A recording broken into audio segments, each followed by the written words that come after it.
కదిరి వెంకటరెడ్డి జననం 1912 July 1, Telugu cinema దర్శకుడు, నిర్మాత, స్క్రీన్ ప్లే రచయిత. తెలుగు సినిమా స్వర్ణయుగంగా భావించే కాలంలో విజయవంతమైన, విమర్శకులు ఆణిముత్యాలుగా అభివర్ణించిన పలు సినిమాలు తీసిన దర్శకుడు. అతను దర్శకునిగా మొత్తం 14 సినిమాలు తీయగా వాటిలో 10 వాణిజ్యపరంగా మంచి విజయాన్ని సాధించినవే.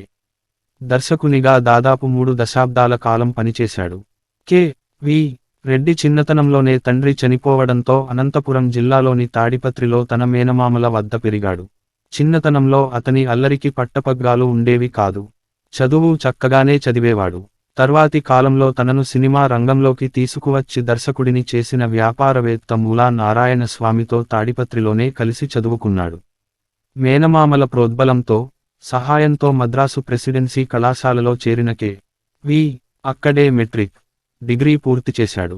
ఉద్యోగ ప్రయత్నాలు విఫలమై, చిన్న వ్యాపారం చేస్తుండగా మూలా నారాయణ స్వామి పిలవగా సినిమా నిర్మాణ శాఖలో కెరీర్ ప్రారంభించాడు. వాహిని పిక్చర్స్ సంస్థలో ప్రొడక్షన్ మేనేజరుగా ప్రారంభమై 1942లో భక్తపోతన సినిమాకు దర్శకత్వం వహించాడు. సినిమా మంచి విజయం కావడంతో వాహిని ప్రొడక్షన్స్ ఏర్పడి, అందులో కె.వి. రెడ్డి నిర్మాణ భాగస్వామిగా చేరాడు. ఆపైన ప్రధానంగా వాహిని, విజయ వంటి నిర్మాణ సంస్థల్లో సినిమాలు తీశాడు. జయంతి అనే స్వంత సంస్థ నెలకొల్పి 3 సినిమాలు తీశాడు. ఇవి కాక అన్నపూర్ణ ప్రొడక్షన్స్, ఎన్.ఏ.టి. సంస్థలకు ఒక్కో సినిమా తీశాడు. అతని విజయవంతమైన సినిమాల్లో మాయాబజార్ 1957 వంటి పౌరాణిక నేపథ్యం ఉన్న చిత్రం, శ్రీకృష్ణార్జున యుద్ధము 1963, శ్రీకృష్ణ సత్య 1972 వంటి పౌరాణిక చిత్రాలు, గుణసుందరి కథ 1949, పాతాళ భైరవి 1951, జగదేక వీరుని కథ 1961 వంటి జానపదాలు, పెద్దమనుషులు 1954, దొంగరాముడు 1955 వంటి సాంఘిక చిత్రాలు, భక్తపోతన 1943, యోగివేమన 1947 వంటి చారిత్రక నేపథ్యం ఉన్న సినిమాలు ఉన్నాయి. కె.వి. రెడ్డి సినిమాలు భారీ విజయాలు సాధించి, నిర్మాణ సంస్థలకు విపరీతమైన లాభాలు, ఎంతో పేరు తెచ్చిపెట్టేవి. దీనితో 1950ల్లో మొదలై 60ల తొలినాళ్ల వరకు అతనితో సినిమాలు తీయడానికి పోటీపడే పరిస్థితి ఉండేది. 60వ దశకం మలి భాగంలో కె.వి. రెడ్డి తీసిన సత్య హరిశ్చంద్ర 1964, ఉమా చండీ గౌరీ శంకరుల కథ 1968, భాగ్యచక్రం 1968 సినిమాలు వరుసగా పరాజయం పాలు కావడంతో అతనితో సినిమా చేయడానికి ఎవరూ ముందుకురాని స్థితి ఏర్పడింది. ఈ స్థితిలో కె.వి. ని గురువుగా భావించే ఎన్.టి. రామారావు అతనిపై గౌరవాభిమానాల వల్ల తన స్వంత సంస్థ అయిన ఎన్.ఏ.టి. ద్వారా శ్రీకృష్ణ సత్య 1971 సినిమా తీయించాడు. పరాజయాల వల్ల సినిమా తీసే అవకాశం లేని దుస్థితిలో కెరీర్ ముగించాల్సి వస్తుందన్న భయాందోళనల నుంచి విడిపిస్తూ ఆ సినిమా మంచి విజయం సాధించింది. మంచి సినిమా తీసిన సంతృప్తితో 1972లో కె.వి. రెడ్డి మరణించాడు. కె.వి. రెడ్డికి దర్శకత్వంలో ప్రత్యేకమైన పద్ధతి ఉండేది. ఒక సినిమా చేసేప్పుడు పూర్తి శ్రద్ధ దాని మీదే పెట్టేవాడు. చాలా కసరత్తు చేసి స్క్రిప్టు పూర్తి చేయడం, ఒక్కసారి బౌండ్ స్క్రిప్టు పూర్తయ్యాక ఇక దానిలో చిత్రీకరణ దశలో ఏమాత్రం మార్పు చేయకపోవడం అతని పద్ధతి. ఆ స్క్రిప్టు కూడా కె.వి. స్క్రిప్టు చేతిలో ఉంటే ఎవరైనా దర్శకత్వం చేయవచ్చు అనే స్థాయిలో ఉండేది. ఎన్ని అడుగుల ఫిల్మ్ తీయాలనుకుంటే అన్నే అడుగులు తీయగలగడం అతని ప్రత్యేకతల్లో ఒకటి. ముందు రిహార్సల్స్ చేయించి, సంతృప్తిగా వచ్చాకే షూటింగ్ చేసేవాడు. దుక్కిపాటి మధుసూదనరావు, ఎన్.టి. రామారావులు తమకు కె.వి. రెడ్డి గురుతుల్యుడని చెప్పుకునేవారు. అక్కినేని నాగేశ్వరరావు, దుక్కిపాటి మధుసూదనరావు అన్నపూర్ణ పిక్చర్స్ స్థాపించాక తొలి చిత్రం కె.వి. రెడ్డితో తీసి, అతని పద్ధతులు నేర్చుకుని, తమ సంస్థను ఆ ప్రకారం నడుపుదామన్న ఉద్దేశంతో 2 ఏళ్లు వేచి చూసి మరీ సినిమా తీశారు. ఎన్.టి. రామారావు తాను దర్శకత్వం వహించడం మొదలుపెట్టాక కె.వి. రెడ్డిని చూసి నేర్చుకున్న పద్ధతులను సాధ్యమైనంత అనుసరించేవాడు. కె.వి. రెడ్డి తీసిన భక్తపోతన సినిమా విజయం వల్ల వాహిని ప్రొడక్షన్స్, అంతకుముందున్న వాహిని పిక్చర్స్ పంపిణీ సంస్థగా మిగిలిపోయింది. ఏర్పడగా పాతాళ భైరవి సాధించిన ఆర్థిక విజయం విజయ సంస్థ స్థిరపడడానికి సహకరించింది. ఎన్.టి. రామారావు, ఎస్.వి. రంగారావు, అల్లు రామలింగయ్య వంటి నటులు, పింగళి నాగేంద్రరావు, డి.వి. నరసరాజు, కొసరాజు రాఘవయ్య వంటి కవి రచయితల సినిమా కెరీర్లు స్థిరపడడానికి కె.వి. రెడ్డి సినిమాల ప్రభావం చాలా ఉంది. ప్రత్యేకించి అప్పటి వరకు కృష్ణుడి పాత్రలో పెద్దగా విజయం సాధించని ఎన్.టి. రామారావును కృష్ణుడిగా నిలబెట్టి అతని పౌరాణిక చిత్రాల కెరీర్కు పునాదులు వేసింది కె.వి. రెడ్డే. అతని సినిమాల్లో పెద్దమనుషులు, పెళ్లినాటి ప్రమాణాలు ఉత్తమ ప్రాంతీయ చిత్రాలుగా జాతీయ బహుమతి సంపాదించుకోగా 2013లో సిఎన్ఎన్ న్యూస్ 18 నిర్వహించిన పోల్లో భారతీయ ప్రేక్షకులు ఇప్పటి వరకు వచ్చిన భారతీయ సినిమాల్లో అత్యుత్తమంగా మాయాబజార్ ఎంచుకున్నారు. శ్రీ సత్యసాయి జిల్లాలోని కదిరి సమీపంలో తేళ్లమిట్ట పల్లెలో 1912 జూలై 1న కె.వి. రెడ్డి జన్మించాడు. అతని పూర్తి పేరు కదిరి వెంకటరెడ్డి. తల్లిదండ్రులు వెంకట రంగమ్మ, కొండారెడ్డి. చిన్నతనంలోనే అతని తండ్రి మరణించాడు. దాంతో తల్లితో పాటు తాడిపత్రిలోని అమ్మమ్మ గారి ఇంటికి వచ్చేశాడు. అకాలంలో వైధవ్యం మీద పడ్డ అతని తల్లి, జీవితం మీది వైరాగ్య భావంతో గడుపుతూ ఉండడంతో చిన్ననాట కె.వి. రెడ్డి అల్లరికి పట్టపగ్గాలు ఉండేవి కాదు. తాడిపత్రిలో అతని బాల్యమంతా అల్లరి, ఆటపాటల్లో సంతోషంగా గడిచింది. చెరువుల్లో ఈతలు, కొండలు గుట్టలు ఎక్కడాలు, చేపలు పట్టడాలు, చెట్లు పుట్టల వెంబడి తిరగడాలు, మహిమలు చేసే శక్తులు సంపాదించేందుకు శ్మశానాల్లో ఎముకలు సేకరించడం వంటి సాహసాలు, అల్లరులు చేసేవాడు. ఒకసారి అడవుల్లో తిరుగుతూ కె.వి. రెడ్డి, అతని మిత్రులు ఎలుగుబంటి కనిపిస్తే దాని మీద రాళ్లు వేసి దాన్ని రెచ్చగొట్టారు. అది కోపంతో వెంబడిస్తే అందరూ పారిపోయారు. పారిపోతున్న పిల్లలని వదిలి ఎలుగుబంటి వెనక్కి వచ్చి చూస్తే కె.వి. రెడ్డి మాత్రం భయం వల్ల దారితోచక అక్కడే ఉండిపోయాడు. భయంతో వణుకుతున్న కె.వి. రెడ్డిని చూసి అది జాలిపడి విడిచిపెట్టేస్తే అతని ప్రాణాలు దక్కాయి. ఈ సంఘటన తర్వాతి కాలంలో గుర్తు చేసుకున్న కె.వి. రెడ్డి, జంతువులకు కూడా జాలి, దయ వంటి సుగుణాలు ఉంటాయని ఆ సంఘటన వల్లే తెలిసిందని చెప్పాడు. గుణసుందరి కథ సినిమాలో ఎలుగుబంటి పాత్ర రూపకల్పన వెనుక చిన్నతనంలో అతను చూసిన జాలిగుండె గల ఎలుగుబంటి స్మృతి ఉంది. విద్యాభ్యాసం, ఆటపాటలలో మునిగితేలుతున్న కె.వి. రెడ్డి తొలినుంచి బాగా చదివేవాడు. చదువుతో పాటుగా ఫుట్బాల్, హాకీలాంటి ఆటల్లోనూ ముందుండేవాడు. ఈ పాఠశాల దశలోనే మూలా నారాయణస్వామితో స్నేహం ఉండేది. కె.వి.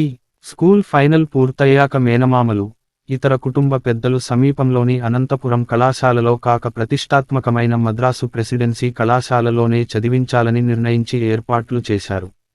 మద్రాసు, నేటి చెన్నై లో విక్టోరియా హాస్టల్లో ఉంటూ ప్రెసిడెన్సీ కళాశాలలో చదువుకునేవాడు. పల్లెటూళ్లలో చెరువుల్లో మునుగుతూ, కొండలెక్కుతూ ఉత్సాహభరితంగా గడిపిన కె.వి. రెడ్డికి హఠాత్తుగా మద్రాసు నగర జీవితం చాలా ఒంటరిగా, విసుగ్గా తోచింది.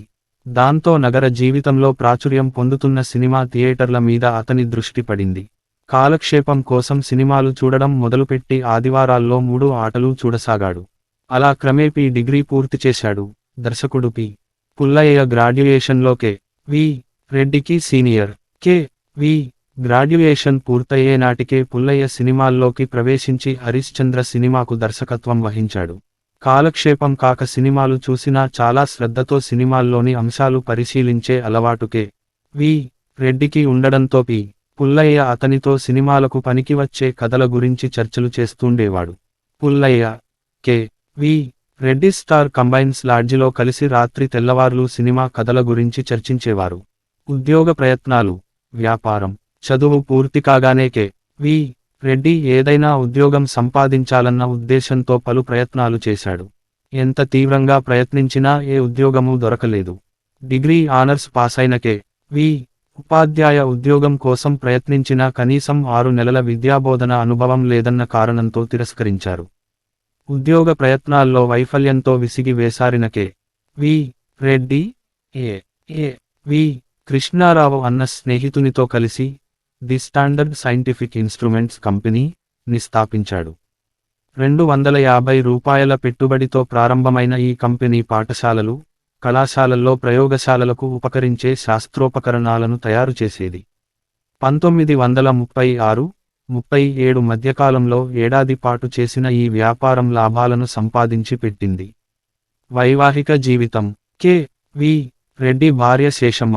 ఆ దంపతులది చాలా అన్యోన్యమైన దాంపత్యం. పున్నమి దగ్గర పడే కొద్దీ రాత్రిళ్ళు డాబా మీదికి భార్యని తీసుకువెళ్లి వెన్నెల్లో గడపడం కె.వి.కి సరదా. అలానే ఉదయాన్నే భార్య తల దువ్వనిదే బయటకు అడుగు పెట్టేవాడు కాదు. అవుట్ డోర్ షూటింగులు లేక చెన్నైలోనే ఉన్నప్పుడు నిత్యం తన భార్య చేతి వంటే తినేవాడు. వయసు పెరిగే కొద్దీ బలపడిపోయిన ఆ అనుబంధం చివరికి భార్యకు క్యాన్సర్ అని, తగ్గడం కష్టమని తెలిసిన తర్వాత తాను రోజూ వేసుకోవాల్సిన రక్తపోటు, మధుమేహం మందులు వేసుకోవడం మానేసే వరకు వెళ్ళిపోయింది. కె.వి. రెడ్డి, శేషమ్మ దంపతులకు 9 మంది సంతానం. పెద్ద కూతురు లక్ష్మీదేవిని ఓ వ్యాయామ ఉపాధ్యాయునికి ఇచ్చి పెళ్లి చేశాడు. రెండో కూతురు సుమిత్రాదేవి భర్త లాయరు, వ్యాపారవేత్త. మూడవ సంతానము, పెద్ద కుమారుడు అయిన శ్రీనివాసరెడ్డి కె.వి. ఆఖరు చిత్రాల్లో కొన్నిటికి సహాయ దర్శకుడిగా పనిచేసి, ఆ పని మాని గోల్డ్ స్పాట్ సంస్థ మేనేజరుగా పనిచేస్తూ చిన్న వయసులోనే గుండెజబ్బుతో మరణించాడు. నాలుగవ సంతానమైన నరసింహారెడ్డి నావికాదళ అధికారిగా పనిచేసి అమెరికాలో స్థిరపడ్డాడు.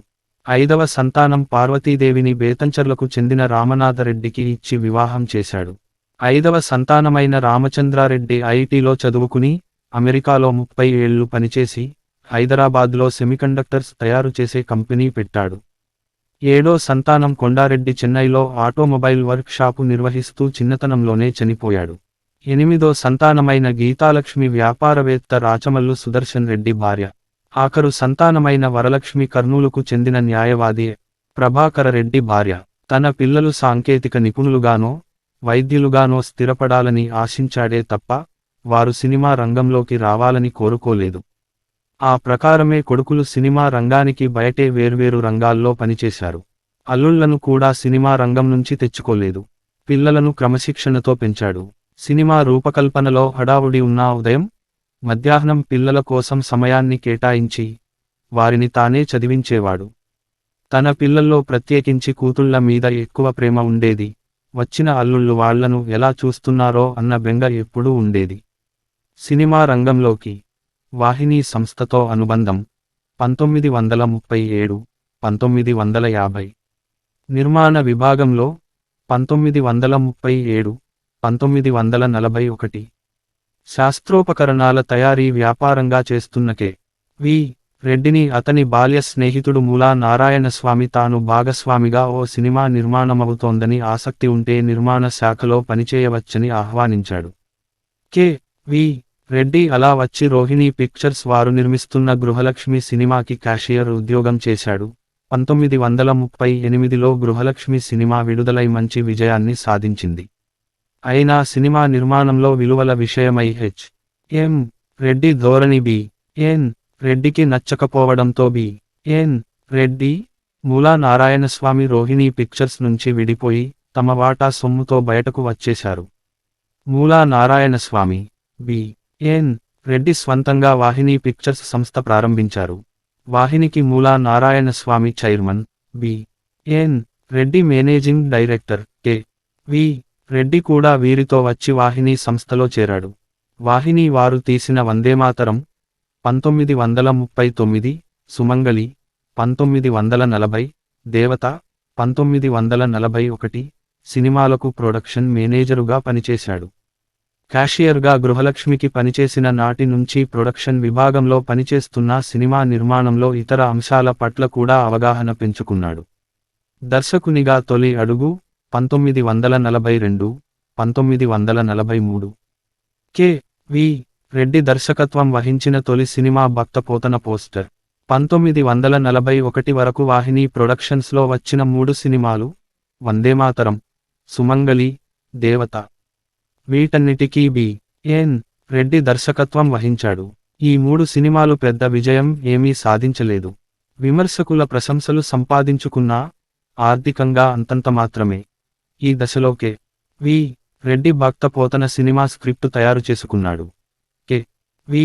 రెడ్డి దర్శకత్వంలో భక్తపోతన సినిమా తీసేందుకు కంపెనీ తీర్మానించింది. భక్త పోతన సినిమా ప్రారంభం అయ్యేలోగానే ప్రొడక్షన్ మేనేజరు దర్శకత్వం ఎలా వహిస్తాడన్న పెదవి విరుపులు మొదలయ్యాయి. ముఖ్యంగా బి.ఎన్.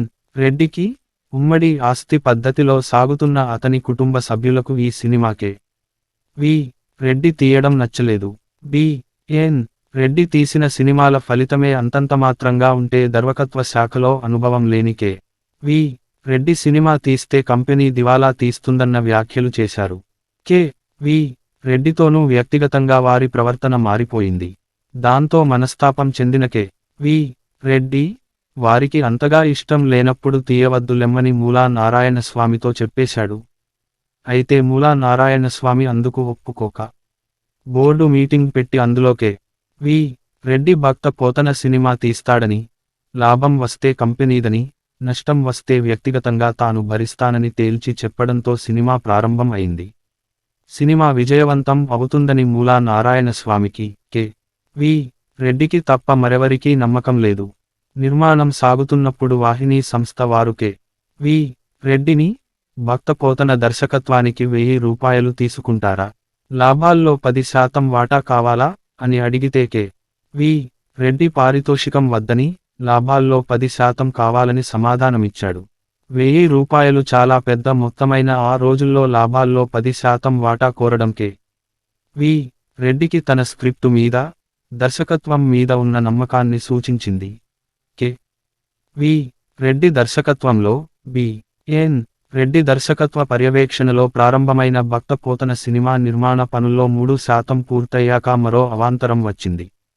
సినిమా నిర్మాణం 3/4 పూర్తి అయిపోయేసరికి రెండవ ప్రపంచ యుద్ధం ముమ్మరమై భారతదేశపు తీర నగరాల మీద జపాన్ వాళ్లు బాంబులు వేయడం మొదలుపెట్టారు.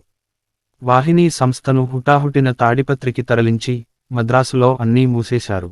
సినిమా ఆగిపోయింది. వెనక్కి తిరిగొచ్చి సినిమా పూర్తి చేస్తామని ఎవరికీ నమ్మకం లేదు. కె. వి. రెడ్డి కూడా తొలి సినిమాకే ఇలా అవడంతో డీలా పడ్డాడు. అయితే అదృష్టవశాత్తు బాంబుల భయం పోవడంతో మళ్లీ సినిమా నిర్మాణం ప్రారంభమైంది. అందరూ మద్రాసు విడిచిపెట్టి వెళ్ళినప్పుడు ఈ సినిమా ఛాయాగ్రాహకుడు రామ్నాథ్, కళా దర్శకుడు శేఖర్ జెమినీ స్టూడియోలో చేరారు. బాంబుల భయం పోయి సినిమా ప్రారంభమయ్యాక ట్రిక్ షాట్లు మిగిలిపోవడంతో రామ్నాథ్ను కలిసి పని పూర్తి చేయమని కె. వి. రెడ్డి కోరాడు. తాను లేకుంటే సినిమా పూర్తి చేయలేకుంటే ఇంకేమి దర్శకుడంటూ రామ్నాథ్ రెచ్చగొట్టడంతో కె. వి. రెడ్డి స్వయంగా ట్రిక్ షాట్లు నేర్చుకుని రామ్నాథే మెచ్చుకునేలా తానే అదంతా పూర్తి చేశాడు. 1943 జనవరి 7న సినిమా విడుదల అయింది. తెలుగునాట మాత్రమే కాక ఆనాటి మైసూరు, కేరళ ప్రాంతాలు సహా మొత్తం దక్షిణ భారతదేశమంతటా ఘన విజయం సాధించింది. వాహినీ ప్రొడక్షన్స్లో భాగం 1944, 1946. స్వర్గసీమ సినిమాలోని ఓ సన్నివేశంలో ప్రేక్షకుల్లో ఒకటిగా కె. వి. రెడ్డి తెర మీద కనిపించాడు. భక్త పోతన భారీ విజయం సాధించడంతో వాహినీ పిక్చర్స్ చైర్మన్, ఇతరత్రా పలు వ్యాపారాలున్న మూలా నారాయణస్వామికి ఈ సినిమా వ్యాపారం కూడా లాభసాటియేనన్న గురి కుదిరింది. అప్పటివరకు సినిమాలు తీస్తూ వచ్చిన వాహినీ పిక్చర్స్ సంస్థను పంపిణీకి పరిమితం చేసి, సినిమాలు నిర్మించడానికి వాహినీ ప్రొడక్షన్స్ ప్రారంభించాలని మూలా నారాయణస్వామి బోర్డులో ప్రతిపాదించి తీర్మానం చేయించాడు. వాహినీ ప్రొడక్షన్స్ మూలధనంగా ₹2,50,000 నిర్ణయించగా దానిలో ₹2,00,000 మూలా నారాయణస్వామే పెట్టుబడి పెట్టాడు. మిగతా ₹5,00,000లో బి.ఎన్. రెడ్డి కుటుంబంతో పాటు కె. వి. రెడ్డి పెట్టుబడి కూడా స్వీకరించి వాహినీ ప్రొడక్షన్స్లో కె. వి. రెడ్డికి భాగస్వామ్యం కల్పించారు. అప్పుడే వాహినీ ప్రొడక్షన్స్లో బి.ఎన్. రెడ్డి, కె. వి. రెడ్డిలు ఒకరి తర్వాత మరొకరు సినిమాలు తీయాలని నిర్ణయం జరిగింది. అలా వాహినీ ప్రొడక్షన్స్ ప్రారంభం అయినాక ఆ బ్యానర్ మీద మొదటి సినిమాగా బి.ఎన్. రెడ్డి దర్శకత్వంలో స్వర్గసీమ తీస్తే, దానికి ప్రొడక్షన్ మేనేజరుగా మళ్లీ కె. వి. రెడ్డి బాధ్యత తీసుకున్నాడు. రెండవ ప్రపంచ యుద్ధం రోజులు కావడంతో ముడి ఫిల్మ్కి చాలా ఇబ్బందులు ఎదుర్కొని, ప్రభుత్వం విధించిన పరిమితిలో 11,000 అడుగులకే పరిమితమై స్వర్గసీమ తీసినా ప్రేక్షకులు ఆదరించారు. స్వర్గసీమ సినిమాలో కె. వి. రెడ్డి, ఓహో తపోధన పాటలో ప్రేక్షకుల్లో ముందువరుసలో ఒకడిగా కొద్ది క్షణాల పాటు తెరమీద కనిపించాడు. యోగి వేమన, గుణసుందరి కథ 1947, 1949. ప్రధాన వ్యాసాలు యోగివేమన 1947 సినిమా, గుణసుందరి కథ. ఇలా స్వర్గసీమ సినిమాకు ప్రొడక్షన్ మేనేజరుగా పనిచేస్తూనే వి. రెడ్డి తాను తీయాల్సిన సినిమాకు స్క్రిప్టు తయారు చేసుకోవడం ప్రారంభించాడు. భక్తపోతన ఘన విజయంతో పోతనగా నటించి మెప్పించిన చిత్తూరు నాగయ్య స్వంత నిర్మాణ దర్శకత్వంలో త్యాగయ్య సినిమా తీసి విజయాన్ని అందుకున్నాడు. ఈ క్రమంలోనే నీతి శతకంతోనూ, యోగి అన్న పేరుతోనూ ప్రఖ్యాతి చెందిన వేమన కవి జీవితం ఆధారంగా సినిమా తీయడానికి నిర్ణయించుకున్నారు. సముద్రాల సీనియర్తో కలిసి వి. రెడ్డి వేమన గురించి ఉన్న జానపద గాథలను కలిపి ఈ స్క్రిప్టును రూపొందించారు. యోగి వేమన కళాఖండం అన్న పేరును సంపాదించుకుంది. పెద్ద విజయం సాధించలేదు. ఇదే సమయంలో తమ సినిమాల నిర్మాణానికి స్టూడియో కోసం ఎక్కువ సమయం ఆగాల్సి వస్తోందని, తమకే స్వంతంగా స్టూడియో ఉంటే బావుంటుందని వాహిని ప్రొడక్షన్స్ వారు భావించారు. స్టూడియోకి మూలా నారాయణస్వామి పెట్టుబడి పెట్టగా, నిర్మాణ బాధ్యతలను బి. ఎన్. రెడ్డి తీసుకున్నాడు. వి. రెడ్డి యోగి వేమన తీశాక వాహిని పద్ధతి ప్రకారం తర్వాతి సినిమా బి. ఎన్. రెడ్డి తీయాల్సి ఉన్నా అతను స్టూడియో నిర్మాణ పనుల్లో బాగా బిజీగా ఉండడంతో తర్వాతి సినిమా కూడా వి. రెడ్డే తీశాడు. అదే గుణసుందరి కథ.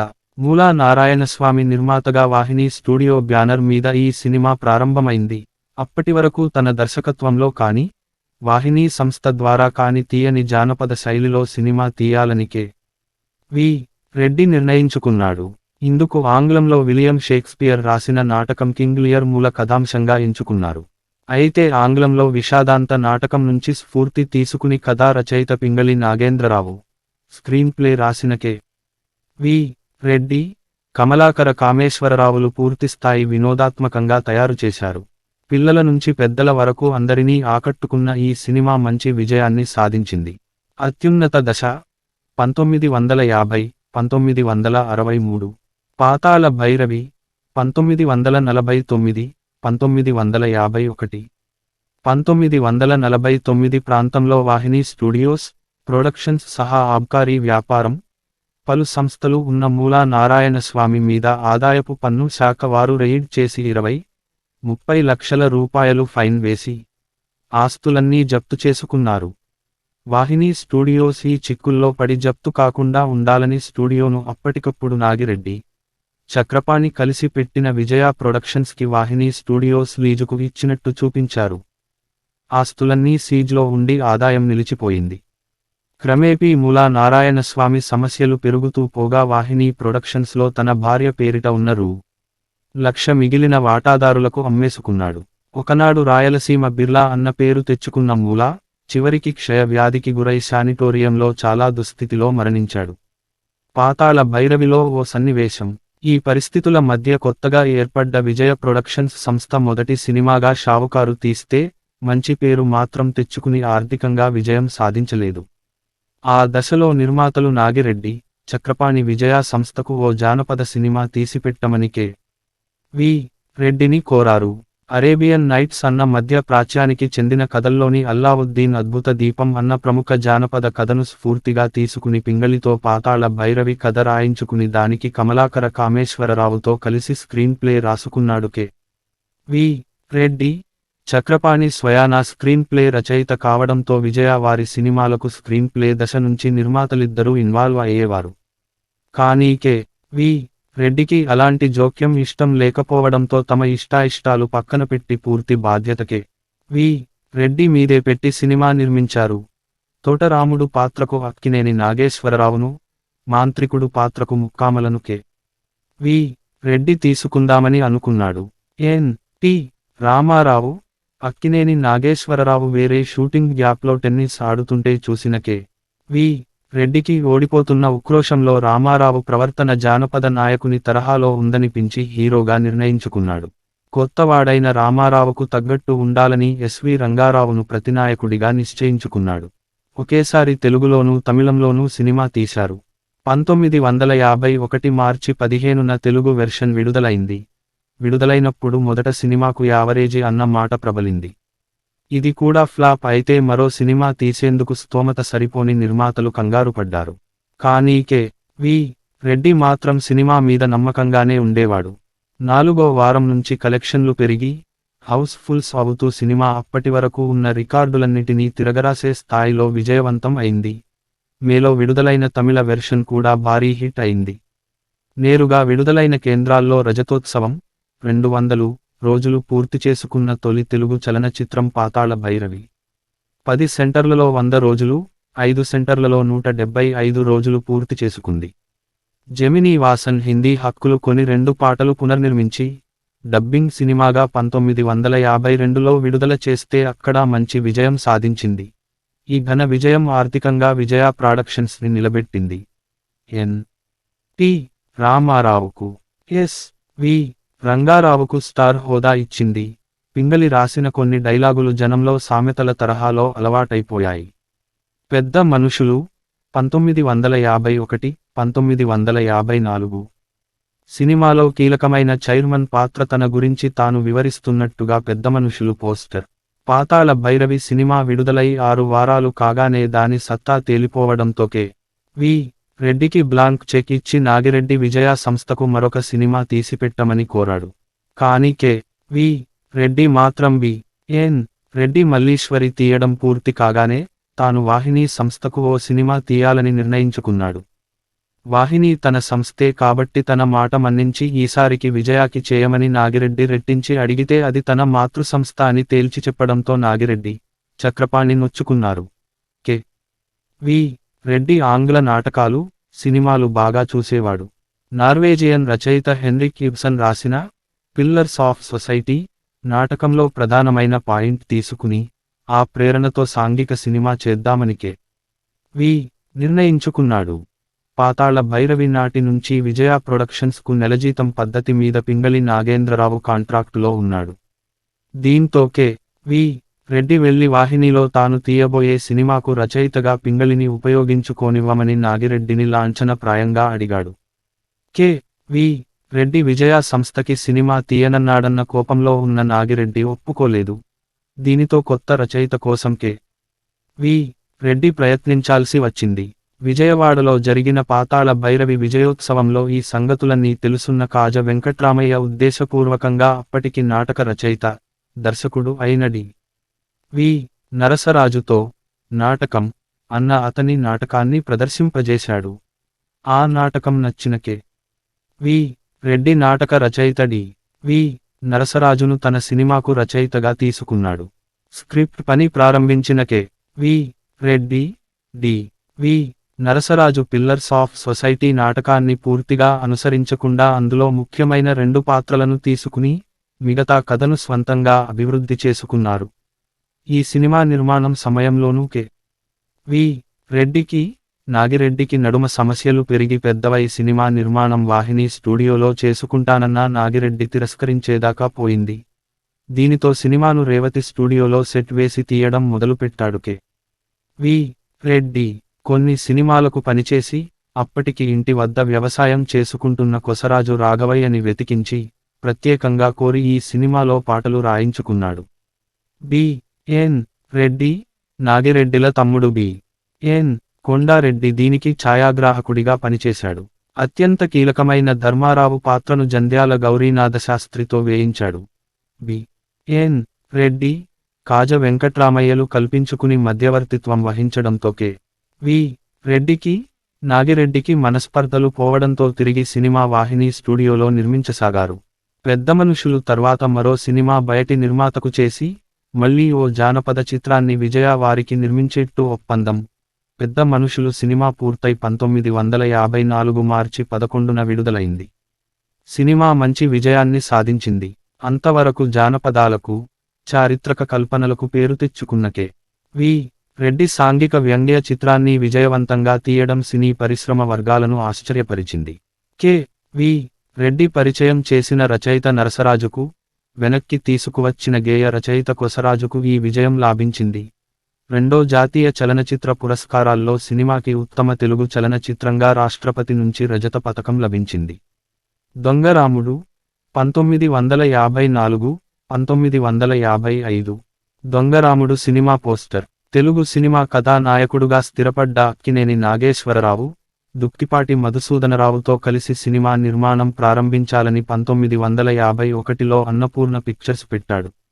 కె.వి.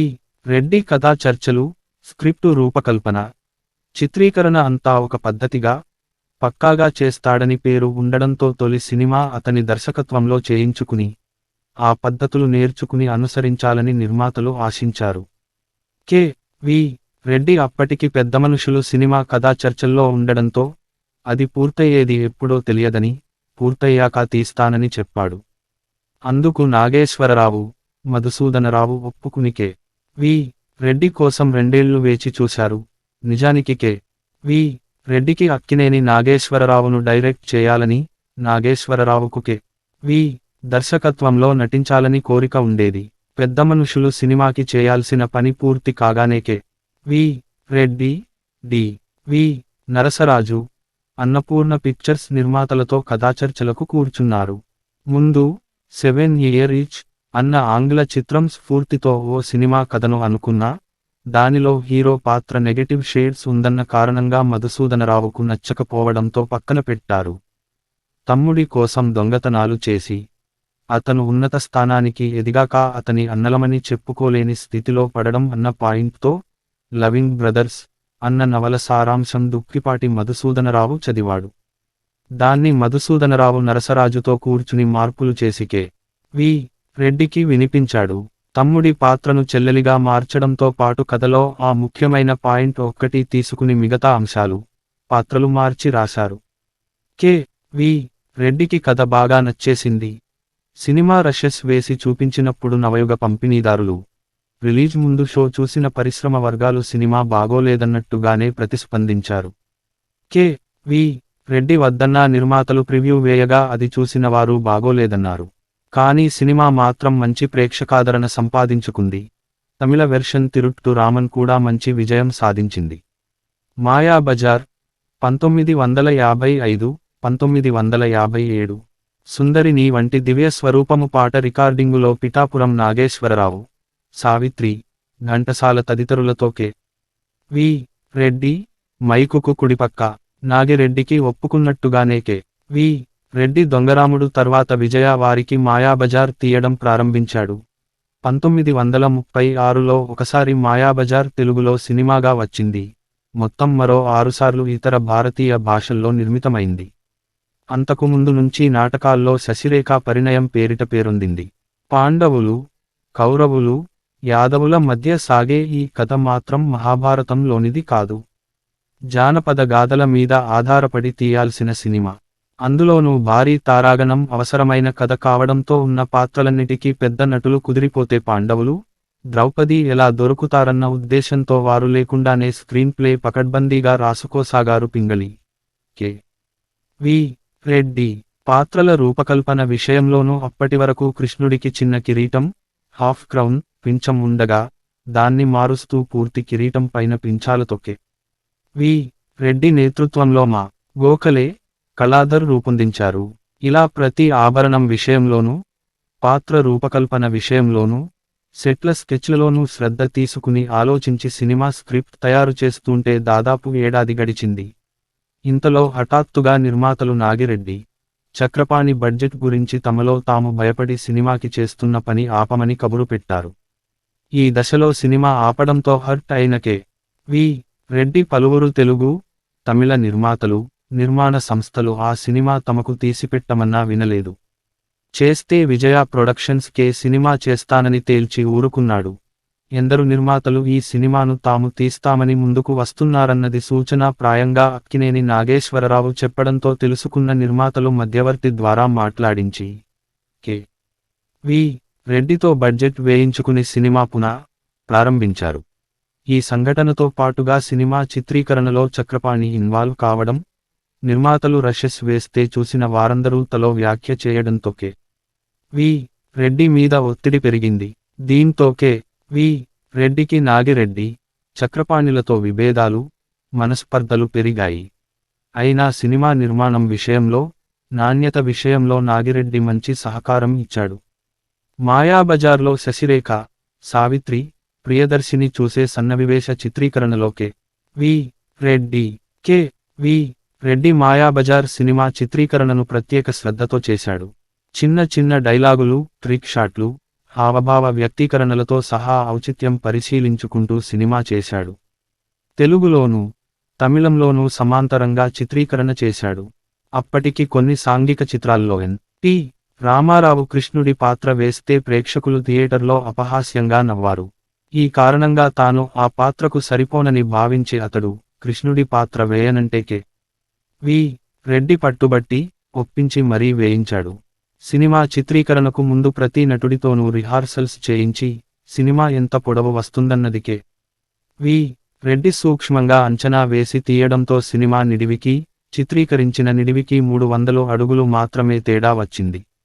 1957 మార్చి 27న విడుదలైన మాయాబజార్ ఆర్థికంగానూ, సినిమా రంగంపై ప్రభావం పరంగానూ, విమర్శకుల ప్రశంసల పరంగానూ కూడా ఘన విజయం సాధించింది.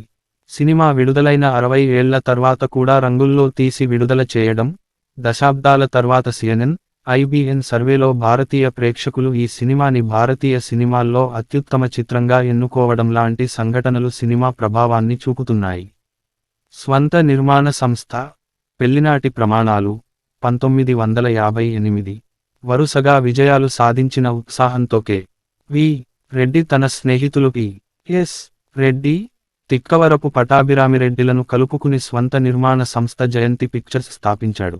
ఆంగ్ల నాటకం 7 Years Itch ఆధారంగా అనుకున్న సబ్జెక్టుతోనే సినిమా తీయాలని నిర్ణయించుకున్నాడు. 1952 నాటి ఈ ఆంగ్ల నాటకాన్ని హాలీవుడ్ సినిమాగా తీసి 1955లో విడుదల చేయగా మంచి విజయాన్ని, ప్రఖ్యాతిని సాధించింది. పెళ్లైన 7 ఏళ్లకు భార్యని, పిల్లాడిని వదిలివేసి పక్కింటి అమ్మాయితో పారిపోదామన్న కోరికతో సతమతమయ్యే హీరో కథతో ఆ నాటకం, సినిమా వచ్చాయి. 1954లోనే అన్నపూర్ణ పిక్చర్స్ తొలి చిత్రంగా ఈ కథాంశంతో తయారు చేసిన కథతో సినిమా చేయాలని కె.వి. రెడ్డి ప్రతిపాదిస్తే మిగిలిన నిర్మాతల్లో ఒకడైన దుక్కిపాటికి అది నచ్చకపోవడంతో వదిలి వేరే కథతో దొంగరాముడు తీశాడు. తన స్వంత నిర్మాణ సంస్థ పెట్టాక, తనకు ఇష్టమైన ఆ నాటకంలో మూల కథాంశాన్ని మాత్రం తీసుకుని మిగతా అంతా మార్చి పెళ్లినాటి ప్రమాణాలు కథ పింగళి నాగేంద్రరావుతో కూర్చుని తయారు చేసుకున్నాడు. కె.వి. పెళ్లినాటి ప్రమాణాలు కథను తెలుగులోనూ, తమిళంలోనూ సమాంతరంగా తీశాడు. సినిమా చిత్రీకరణకు కేవలం 3-4 సెట్లు మాత్రమే వేశారు. అవుట్ డోర్ షూటింగ్ కోసం మద్రాసుకు సమీపంలోని మహాబలిపురం వెళ్లి చేసుకు వచ్చారు. 1958 డిసెంబరు 12న విడుదలైన సినిమా ఫర్వాలేదనిపించుకునే స్థాయి వసూళ్లు సాధించింది. 1959 సెప్టెంబరు 4న విడుదలైన తమిళ వెర్షన్ పెట్టుబడి మాత్రం రాబట్టుకునేలా ఆడింది. జాతీయ చలనచిత్ర పురస్కారాల్లో ఉత్తమ తెలుగు చిత్రంగా పెళ్లినాటి ప్రమాణాలు రజత పతకం పొందడం ఒక్కటే కె.వి. రెడ్డికి, సహ నిర్మాతలకు ఊరట కలిగించే అంశం. జగదేక వీరుని కథ, 1959, 1961. 1944 నాటి విజయవంతమైన తమిళ జానపద చిత్రం జగదల ప్రతాపన్ మూల కథాంశాన్ని స్వీకరించి ఒక జానపద సినిమా కథను కె.వి. రెడ్డి, పింగళి నాగేంద్రరావు తయారు చేశారు. ఈ కథతో విజయ ప్రొడక్షన్స్లో సినిమా తీయడానికి కె.వి. రెడ్డి 2 షరతుల మేరకు అంగీకరించాడు. సినిమా నిర్మాతలు నాగిరెడ్డి, చక్రపాణిలే అయినా జగదేక వీరుని కథ సినిమాకి నిర్మాత, దర్శకుడిగా తన పేరే పడాలి, తనకు నెల జీతంతో పాటుగా మొత్తంగా లాభాల్లో వాటా కూడా పంచాలన్నది మొదటి షరతు. చక్రపాణి సినిమా స్క్రిప్టు దశలో కానీ, చిత్రీకరణలో కానీ ప్రమేయం కల్పించుకోకూడదన్నది రెండవ షరతు. తమ బ్యానర్లో భారీ ఆర్థిక విజయాలైన మాయాబజార్, పాతాళ భైరవి సినిమాలను తీసిన కె.వి. రెడ్డితో మరో జానపదం తీసే అవకాశం వదులుకోలేక, తప్పనిసరి పరిస్థితుల్లో అవమానకరమైన ఆ షరతులకు నాగిరెడ్డి, చక్రపాణి అంగీకరించారు. జగదల ప్రతాపన్, 1944, తమిళ జానపద కథల నుంచి తీసుకుని నిర్మించగా మంచి విజయం సాధించిన తమిళ చిత్రం. జగదల ప్రతాపన్ నుంచి మూల కథాంశాన్ని మాత్రమే స్వీకరించి కె.వి. రెడ్డి, పింగళి నాగేంద్రరావు పాత్రల పరంగానూ, కథా పరంగానూ పలు మార్పులు చేసి కొత్త కథ అనిపించేలా జగదేక వీరుని కథ సినిమా స్క్రిప్టు తయారు చేసుకున్నారు. అంతకుముందు తాను దొంగరాముడు సినిమాకి పనిచేసిన పెండ్యాల నాగేశ్వరరావును సంగీత ప్రాధాన్యమున్న ఈ సినిమాకి సంగీత దర్శకుడిగా తీసుకున్నాడు. ఎన్.టి. రామారావు, సిఎస్ఆర్ ఆంజనేయులు, రాజనాల వంటి నటులు, పలువురు హీరోయిన్ పాత్రలతో పాటుగా భారీ తారాగణంతో, తనకు అలవాటైన, నిపుణులైన సాంకేతిక నిపుణులతో కలిసి, పెద్ద ఎత్తున సెట్లు, ట్రిక్ వర్కు, చిత్రీకరణకు ప్రాధాన్యత ఉన్న పాటలతో సినిమాను తీశాడు. 1961లో విడుదలైన తెలుగు వెర్షన్ 18 సెంటర్లలో నేరుగా, ఆపైన మరికొన్ని సెంటర్లు పెంచుకుని వాటిలోనూ శతదినోత్సవాలతో మంచి విజయం సాధించింది. కె.వి. రెడ్డి పింగళి పాత సినిమాని ఏ స్థాయిలో మార్చారంటే మళ్లీ తమిళంలోకి అనువదించి జగదల ప్రతాపన్ పేరిట విడుదల చేయగా, అది ఘన విజయం సాధించింది. సీతారామ కళ్యాణం దర్శకత్వం ప్రతిపాదన, తిరస్కరణ. ఈ దశలోనే రామాయణం ఆధారంగా తన స్వంత సంస్థ ఎన్.టి.కి ఒక సినిమా చేయనున్నానని, దానికి దర్శకత్వం వహించాలని కె.వి. రెడ్డిని కోరాడు ఎన్.టి. రామారావు. ప్రత్యేకించి తన స్వంత సంస్థలో గురుతుల్యునిగా భావించే కె.వి. రెడ్డితో పౌరాణిక సినిమా అన్నది రామారావును చాలా ఉత్సాహపరిచింది. కె.వి. రెడ్డి స్క్రిప్టు మీద పని ప్రారంభించి, ఎన్టీఆర్ శ్రీరామునిగాను, ఎస్వీఆర్ రావణునిగాను నటిస్తారని ప్రకటించాడు. రామారావు ఆలోచన వేరే విధంగా ఉంది. అప్పటికే భూకైలాస్ సినిమాలో రావణుని వేషం వేసి ఉన్నాడు. కేవలం సీతాదేవి మీద మోహం అన్నదొక్కటి లేకపోయి ఉంటే మహాశివ భక్తునిగా, రసజ్ఞునిగా, సంగీత విద్వాంసునిగా ఎన్నో సద్గుణాల సంపన్నుడైన రావణాసురునిలోని ఇతర కోణాలను ఆవిష్కరిస్తూ, పరస్త్రీ వ్యామోహం వల్లనే నాశనమైన సంగతి స్ఫురింపజేస్తూ తానే రావణాసుడి పాత్ర పోషించాలని ఆశించాడు. కృష్ణునిగా, రామునిగా అవతార పురుషుల పాత్రలు పోషించిన రామారావే రావణాసురుడి పాత్ర పోషించడం ప్రేక్షకులు ఆమోదించే ప్రసక్తి ఉండదని, అసలు అలాంటి ప్రయత్నం మంచిది కాదని అభిప్రాయపడి కె.వి. రెడ్డి ఆ ప్రతిపాదన తిరస్కరించాడు. నిర్మాత, నటుడు అయిన ఎన్.టి. రామారావు రావణుని పాత్ర పోషించేందుకు పట్టుబట్టడంతో, తానే కృష్ణుని పాత్రలో నిలబెట్టిన ఎన్.టి. రామారావును రావణుడి పాత్రలో డైరెక్ట్ చేయడం మాత్రం కుదరని పని అని తేల్చి ప్రాజెక్టు నుంచి తప్పుకున్నాడు. దీంతో రామారావు తొలిసారి స్వయంగా దర్శకత్వం వహించాడు. శ్రీకృష్ణార్జున యుద్ధం 1961, 1963. తన స్వంత బ్యానర్ అయిన జయంతి పిక్చర్స్కి కె.వి. రెడ్డి శ్రీకృష్ణార్జున యుద్ధం 1961లో జగదేక వీరుని కథ తర్వాత ప్రారంభించాడు. అప్పటికే 1960లో దర్శకుడు కె.బి. తిలక్ ఇదే కథను శ్రీకృష్ణార్జున పేరుతో ఎన్.టి. రామారావు కృష్ణునిగా, జగ్గయ్య అర్జునుడిగా ప్రారంభించాడు. మధ్యలో ఆలోచన మారి జగ్గయ్యను అర్జున పాత్ర నుంచి తొలగించి, అక్కినేని నాగేశ్వరరావును సంప్రదించగా అతను తిరస్కరించాడు. ఎన్.టి. రామారావుతో పాటు పౌరాణిక సినిమాల్లో నటిస్తే తాను తేలిపోతానన్న ఉద్దేశంతో నాగేశ్వరరావు తిరస్కరించాడు. ఆపైన ఆర్థికంగానూ సమస్యలు ఎదురై ఆ సినిమా ఆగిపోయింది. అదే గయోపాఖ్యానం కథను శ్రీకృష్ణార్జున యుద్ధం పేరిట కె.వి. రెడ్డి స్వంత సంస్థకు తీయడానికి సిద్ధమై అక్కినేని నాగేశ్వరరావును అడిగాడు. అయితే కృష్ణుని నాగేశ్వరరావు, అర్జున పాత్ర రామారావు ధరించేలా అడిగాడు.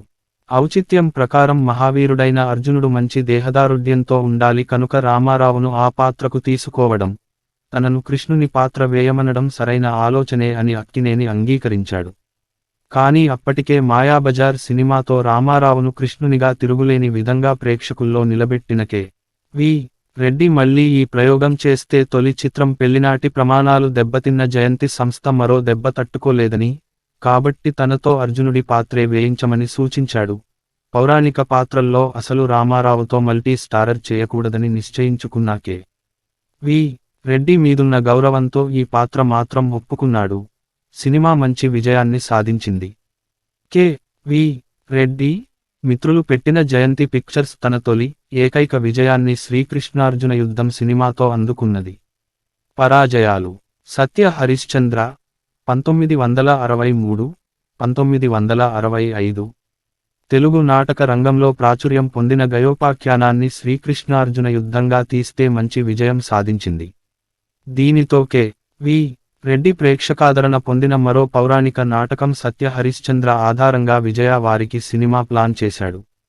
బలిజేపల్లి లక్ష్మీకాంత కవి రాసిన నాటక పద్యాలు మంచి జనాదరణ పొందాయి. కాపీ హక్కుల సమస్య కారణంగా కె.వి. రెడ్డి పింగళితో వేరేగా పాటలు, పద్యాలు రాయించుకున్నాడు తప్ప నాటకంలోని పద్యాలు వాడుకోలేదు. ఎన్.టి. రామారావు హరిశ్చంద్రుడిగా, ఎస్. వరలక్ష్మి చంద్రమతిగా, ముక్కామల విశ్వామిత్రుడిగా నటించారు. 1964 ఏప్రిల్ 22న విడుదలైన ఈ సినిమా పరాజయం పాలైంది. ప్రేక్షకులు అప్పటికే హరిశ్చంద్ర నాటక పద్యాలకు అలవాటు పడి ఉండి, సినిమాలోనూ వాటిని ఆశించి నిరుత్సాహపడడం ఒక కారణం. ఉమా చండీ గౌరీ శంకరుల కథ 1965, 1968. పార్వతీదేవి శాపవశాన ఉమా, చండీ, గౌరీ అన్న ముగ్గురు మానవ కన్యల రూపంలో అవతరించి శివుడిని చేరుకున్నట్టుగా తయారు చేసిన కథతో విజయ ప్రొడక్షన్స్ బ్యానర్లో కె. వి. రెడ్డి ఉమా చండీ గౌరీ శంకరుల కథ తీశాడు. 1962లో తొలిసారి ఎన్. టి. రామారావు దక్షయజ్ఞం సినిమాలో శివుని పాత్ర ధరించాడు.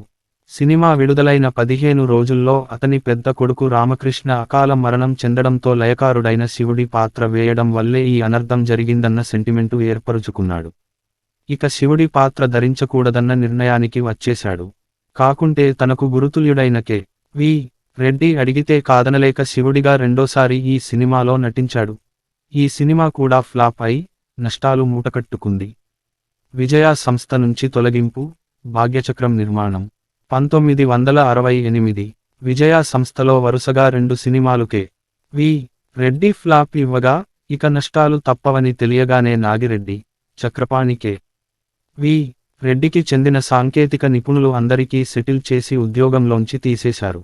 సంవత్సరాలుగా నెల జీతం మీద పనిచేస్తున్న రచయిత పింగళి నాగేంద్రరావు, కళా దర్శకులు గోఖలే, కళాధర్, అసిస్టెంట్ డైరెక్టర్లు, నిర్మాణ శాఖ ఉద్యోగులు ఇలా అందరినీ తొలగించారు.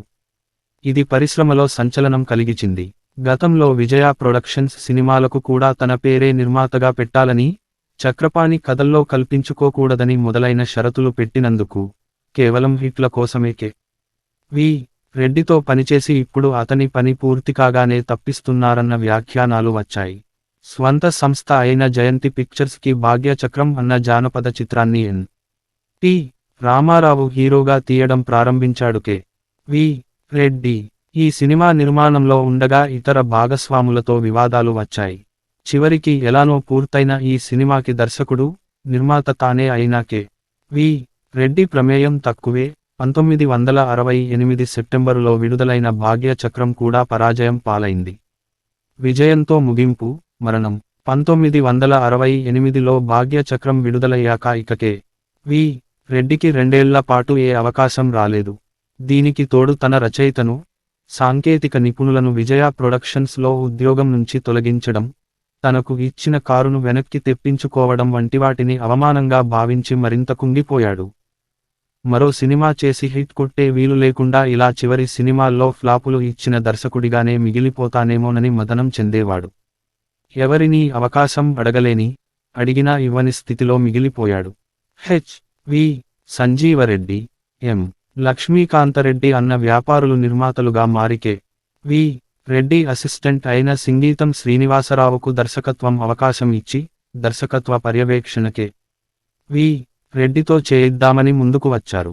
ఎలాగైనా సినిమా తీసి విజయం సాధించి కెరీర్ ముగించాలన్న ఆతృతలో, ఈ సినిమా నేనే దర్శకత్వం చేస్తాను, రెండో సినిమా సింగీతానికి ఇద్దురు గాని అనే స్థితికి వెళ్ళిపోయాడు. కె. వి. రెడ్డికి మార్కెట్ లేదన్న దృష్టితో వాళ్ళు చెప్తాంలెండి అని వెళ్ళిపోయారు. ఈ స్థితిలో కె. వి. రెడ్డి పరిస్థితిని పూర్తిగా అర్థం చేసుకున్న ఎన్. టి. రామారావు అతని ఇంటికి వచ్చి, రెడ్డి గారు, మీ రచయిత పింగళి నాగేంద్రరావు గారితో రాయించుకున్న స్క్రిప్టులు 2 నా దగ్గరున్నాయి. చాణక్య చంద్రగుప్త, శ్రీకృష్ణ సత్య, నా స్వంతానికి ఈ రెండిటిలో ఏదోక సినిమా తీసిపెట్టండి. మీరేది తీసినా ఓకే అని ఆఫర్ చేశాడు. శ్రీకృష్ణ సత్య తీస్తానన్నాడు కె. వి. రెడ్డి. శ్రీకృష్ణ సత్య సినిమా కథ త్రేత, ద్వాపర యుగాల మధ్య సాగుతుంది. శ్రీకృష్ణుడికి సత్యభామకి మధ్య ఉన్న అనురాగం, పలు జన్మల పాటు సాగిన వారి బంధం ఈ చిత్రానికి ప్రధాన కథాంశం. పలు ఉపకథలతో సాగిన ఈ సినిమాలో చాలా భాగం తీశాక కె. వి. రెడ్డి అనారోగ్యంతో ఇబ్బంది పడుతూ ఉంటే రామారావు అతన్ని కూర్చోబెట్టి సూచనలు తీసుకుంటూ పూర్తి చేశాడు. 1971 డిసెంబరు 24న విడుదలైన శ్రీకృష్ణ సత్య మంచి విజయాన్ని సాధించింది. ఈ సినిమా దర్శకత్వం, దాని ఫలితం కె. వి. రెడ్డికి చాలా సంతృప్తిని కలిగించాయి. సన్నిహితులతో, రామారావు నాకు కొండంత బలము, ధైర్యము ఇచ్చాడు. ఒక మంచి చిత్రం తీసి తృప్తిగా రిటైర్ అయి హాయిగా తాడిపత్రి వెళ్ళిపోతాను అనేవాడు. కానీ అప్పటికే అనారోగ్యంతో బాధపడుతుండడంతో మరో సినిమా తీయడం సాధ్యపడలేదు.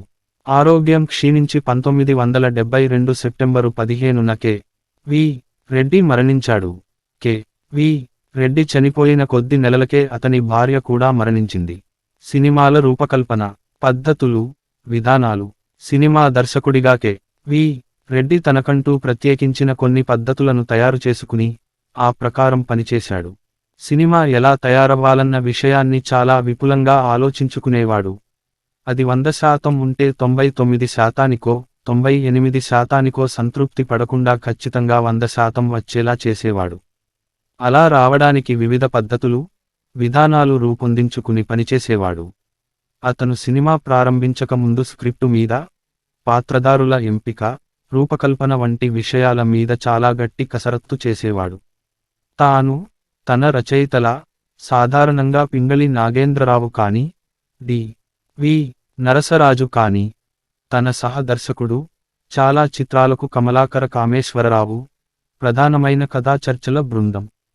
వీరందరూ అధమపక్షం 6 నెలలు కూర్చుని తాము అనుకున్న మూల కథాంశాన్ని పూర్తిస్థాయి కథగా అభివృద్ధి చేశాక స్క్రీన్ ప్లే రాసుకునేవారు. సూక్ష్మమైన విషయాలను సైతం సినిమా స్క్రీన్ ప్లేలో రాసేవాడు. జగదేకవీరుని కథ స్క్రిప్టులో సెట్ ప్రాపర్టీల వివరాలు నిర్దేశిస్తూ తేలు కావాలని రాసి, అది బతికున్న తేలు అయి ఉండాలని చేర్చిన వివరణ కూడా వి. రెడ్డి సూక్ష్మతరమైన పరిశీలన, నిర్దేశాలకు మచ్చుతునక సహకరించని మేధావి కన్నా, సహకరించి పనిచేసే సాధారణమైన వ్యక్తితో పనిచేయడం మేలు అన్నది సాంకేతిక నిపుణులను ఎన్నుకోవడంలో అతని పద్ధతి. బి. ఎన్. రెడ్డి తనకు మల్లీశ్వరి సినిమాకి పనిచేసిన కవి, రచయిత కృష్ణశాస్త్రిని, సంగీత దర్శకుడు సాలూరి రాజేశ్వరరావును పెద్దమనుషులు సినిమాకి పెట్టుకోమని సలహా ఇస్తే, నాకీ మహాకవులు, జీనియస్లు వద్దు బ్రదర్ అని సున్నితంగా తిరస్కరించాడు. ఒక సమయంలో ఒకే సినిమా మీద పనిచేసేవాడు. మిగిలిన వాళ్ళు 2 సినిమాల మీద ఒకేసారి పనిచేస్తున్నారు కదాని చెప్తే, ఐ డోంట్ హ్యావ్ 2 బ్రెయిన్స్ అన్నది అతని సమాధానం. అలాగే తనకు పనిచేసే కథా రచయిత కూడా తన సినిమా పూర్తయ్యేదాకా వేరే సినిమాలకు రాయకూడదన్నది వి. రెడ్డి నియమం. ఆ పద్ధతిలోనే మొదట పనిచేసిన సీనియర్ సముద్రాల, తర్వాత పింగళి, వి. నరసరాజు అదే పద్ధతిలో పనిచేశారు. ఒక్కసారి స్క్రిప్ట్ ఫైనల్ అయిపోయాక ఇక దానిలోని అక్షరాన్ని కూడా షూటింగ్ దశలో మార్చేవాడు కాదు. వి. మాయాబజార్ తమిళ వెర్షన్ కోసం తమిళ హాస్యనటుడు తంగవేలును తీసుకున్నాడు.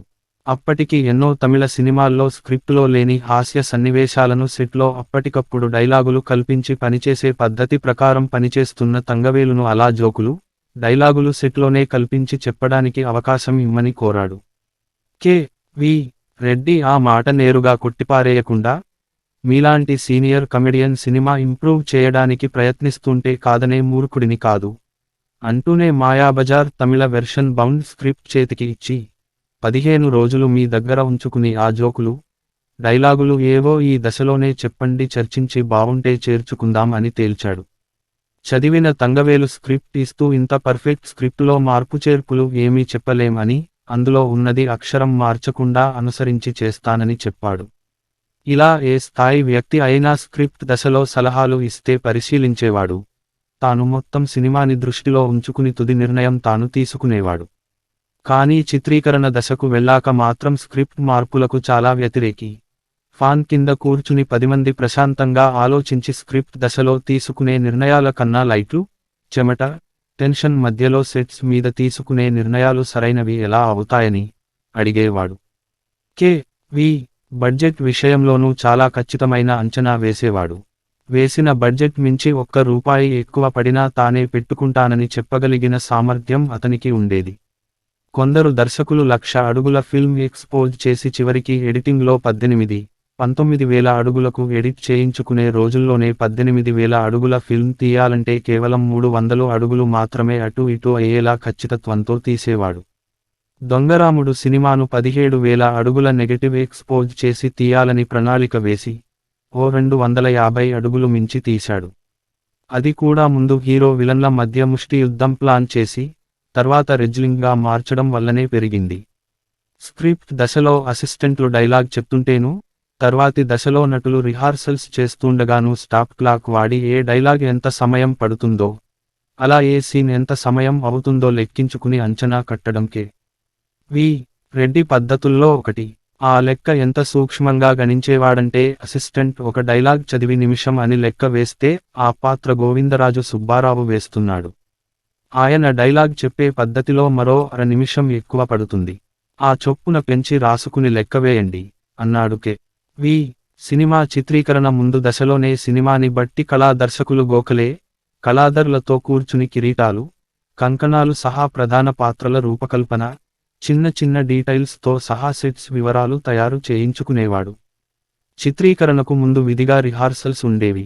ఆ రిహార్సల్స్ కేవలం నటుల విషయంలోనే కాకుండా ఒక్కోసారి లైటింగ్, కెమెరా కదలికలు వంటి సాంకేతికాంశాలు సరిచూసుకునేందుకు డమ్మీగా అసిస్టెంట్లను పెట్టి కూడా చేసేవాడు. ఎలా చేయాలో నటులకు నటించి చూపే పద్ధతికే వి వద్ద ఉండేది కాదు.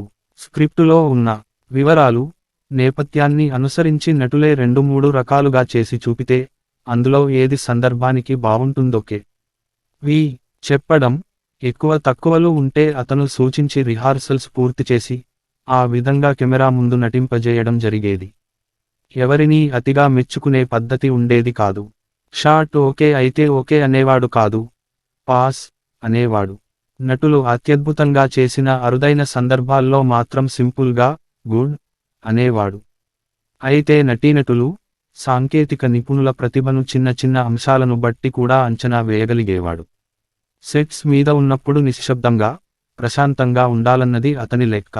షార్ట్ గాప్లో ఒకసారి నిర్మాతలు నాగిరెడ్డి, చక్రపాణి ఏవో కబుర్లు చెప్పుకుంటుంటే పెద్దగా "is this A fish market, brother" అని అరిచాడు. తన పని డిస్టర్బ్ అయితే నిర్మాతలనే గద్దించే పద్ధతి అతనిది. అలానే మరోసారి చిత్రీకరణ సమయంలో స్టూడియోలో ఏదో కార్ వేగంగా శబ్దం చేసుకుంటూ వెళ్ళిందని కె. వి డిస్టర్బ్ అయితే మరుసటి రోజుకు నాగిరెడ్డి స్టూడియో అంతటా ఎక్కడికక్కడ స్పీడ్ బ్రేకర్లు వేయించడం మొదలుపెట్టాడు. తాను సినిమా తీసేప్పుడు రషెస్ అనే పేరుతో ఎవరికీ చూపించడం కె. వి కి ఇష్టం ఉండేది కాదు. సినిమా మొత్తం తెలీక, తాను ఏ సీన్ ఎందుకు తీస్తున్నాడన్నది అర్థం కాక ఎవరెవరో ఏవేవో కామెంట్లు చేస్తారని రషెస్ చూపడం నచ్చేది కాదు. కానీ సినిమా పరిశ్రమలో, స్టూడియోలో, నిర్మాణ సంస్థలో పలువురు ఒత్తిడి చేస్తుండడంతో నాకెందుకు ఈ చెడ్డ పేరు అంటూ మాయాబజార్ సినిమా నాటికి రషెస్ చూపించడానికి అనుమతించడం మొదలుపెట్టాడు. సినిమా ప్రివ్యూ వేయడం కూడా అతనికి నచ్చేది కాదు. సినిమా బావుందా లేదా అన్నది నిర్ణయించాల్సింది టిక్కెట్టు పెట్టుకుని చూసే ప్రేక్షకులే కానీ ఫ్రీ పాస్లు పుచ్చుకుని వచ్చి జడ్జిమెంట్లు ఇచ్చే పెద్దమనుషులు కాదనికే. వి నమ్మకం, శైలి, థీమ్స్, క్లీన్ ఫ్రేమ్ పెట్టుకుని కథలో ఉన్న డ్రామాకి న్యాయం చేస్తూ సూటిగా, హాయిగా కథ చెప్పడమేకే. వి రెడ్డి టెక్నిక్, చిత్ర విచిత్రమైన షాట్స్, విభిన్నమైన కోణాలు, కొత్త కెమెరా టెక్నిక్లతో తమాషాలు చేయడంకే వి కి నచ్చేది కాదు. ఇందుకే కె. వి రెడ్డి గురించి విమర్శకుడు ముళ్లపూడి వెంకటరమణ, సినిమాటిక్ ఇంద్రజాలానికి ఒడికట్టడు అన్నాడు. స్క్రీన్ ప్లేలో కథకు అవసరమైన సంగతులు విడిచిపెట్టకపోవడం, అనవసరమైనవి చేరనీయకుండా జాగ్రత్తపడడం కె. వి రెడ్డి సినిమా శిల్పం. కె. వి రెడ్డి సినిమాలో జానపద శైలి ప్రధానమైన థీమ్. అతని కథలు సగం సత్యం, సగం స్వప్నం అన్నట్టుగా, పాత్రలు అనగనగా మార్కు మనుషుల్లా ఉంటాయి. కె. వి రెడ్డి తీసిన జానపద చిత్రాలతో పాటుగా దొంగరాముడు వంటి సాంఘికాలకు, మాయాబజార్ వంటి పౌరాణికాలకు ఇదే స్థాపత్య సూత్రం అంటూ అతని థీమ్స్ సాగే పద్ధతిని విమర్శకులు విశ్లేషించారు. తన ఈ తరహా విడిచిపెట్టి సాంఘిక పోకడలతో తీసిన పెళ్లినాటి ప్రమాణాలు ప్రజాదరణ సాధించలేదు. ఒక తరహా వంటపట్టిపోయిన వ్యక్తి మరో దాన్ని అవలంబిస్తే ఒక్కోసారి రాణించదన్న దానికి నిదర్శనం అని ఆ సినిమాపై విమర్శలు వచ్చాయి. ఇదంతా కె. వి రెడ్డి ఇతర సాంఘికాల్లోనూ జానపద ఫక్తి ఉండేదన్నదానికి ఉదాహరణ. అలవాట్లు, అభిరుచులు. కె. వి రెడ్డి చూడడానికి ఒక సినిమా డైరెక్టరులా కాక సామాన్య రైతులా కనిపించేవాడు. మొదటిసారి చూసినవారు సినిమా డైరెక్టరులా లేడే అనుకునేలా ఉండేవాడు. చూడడానికి మోటు మనిషిలా కనిపించేవాడు. మనిషి మంచి పొడవు ఉండేవాడు. చాలా గంభీరమైన పెద్ద కంఠం, మోచేతుల వరకు హాండ్స్ ఉన్న తెల్ల చొక్కా, ముతక ఖద్దరు పంచె, ఒక కండువా అతని ఆహార్యం. ఎప్పుడూ చొక్కా జేబు పర్సు, ఏవేవో కాగితాలు, పెన్నుతో ఎత్తుగా ఉండేది. ఎవరైనా ఫుల్ హ్యాండ్స్ చొక్కా కుట్టించుకోవచ్చు కదా అని సూచిస్తే, ఎందుకు గుడ్డ వేస్ట్ అనేవాడు. అనవసరమైన ఖర్చు చేయకపోవడం, అవసరమైనంత మేర ఖర్చు చేయడం అలా అతనికి జీవితంలోనూ అలవాటే. కె. వి. రెడ్డి ఎవరితో మాట్లాడినా బ్రదర్ అనే సంబోధించేవాడు. వందేమాతరం సినిమాకి K. V. Reddy production మేనేజరుగా, Kamalakara Kameswara Rao assistant డైరెక్టరుగా పనిచేసే రోజుల్లో ఒకరినొకరు ఆప్యాయంగా బ్రదర్ అని పిలుచుకునేవారు. ఈ అలవాటే క్రమేపీ కె. వి. కి జీవితకాలం ప్రతివారితోనూ కొనసాగింది. ఇది వాహిని సంస్థలో బి. ఎన్. రెడ్డి, విజయ సంస్థలో నాగిరెడ్డి, చక్రపాణిలకు పాకి, అలా ఆ సంస్థల్లో పనిచేసి ఎన్. టి. రామారావు కూడా జీవితకాలం అలవాటైన పిలుపుగా మారింది. ఏది మనసులో పెట్టుకోకుండా కుండబద్దలు కొట్టినట్టు చెప్పడం, ఎదుటివారి మెప్పు కోసం చూడకుండా బాగోలేనిది బాగోలేదనే స్పష్టంగా చెప్పడం కె. వి. రెడ్డి మాటతీరు. కె. వి. మాట్లాడేప్పుడు ఎక్కువగా ఆంగ్లంలోనే సంభాషించేవాడు. ఆంగ్ల సినిమాలు, పుస్తకాలు విరివిగా చదివేవాడు. వాటి నుంచి చాలాసార్లు తన సినిమాలో మూల కథకు స్ఫూర్తిగా తీసుకుని అభివృద్ధి చేసుకునేవాడు. కె. వి. రెడ్డికి తెలుగు సాహిత్యంలో మంచి ప్రవేశం ఉంది. అతను చదువుకునే రోజుల్లోనే తెలుగు సబ్జెక్టు మీద బాగా మక్కువ ఉండేది.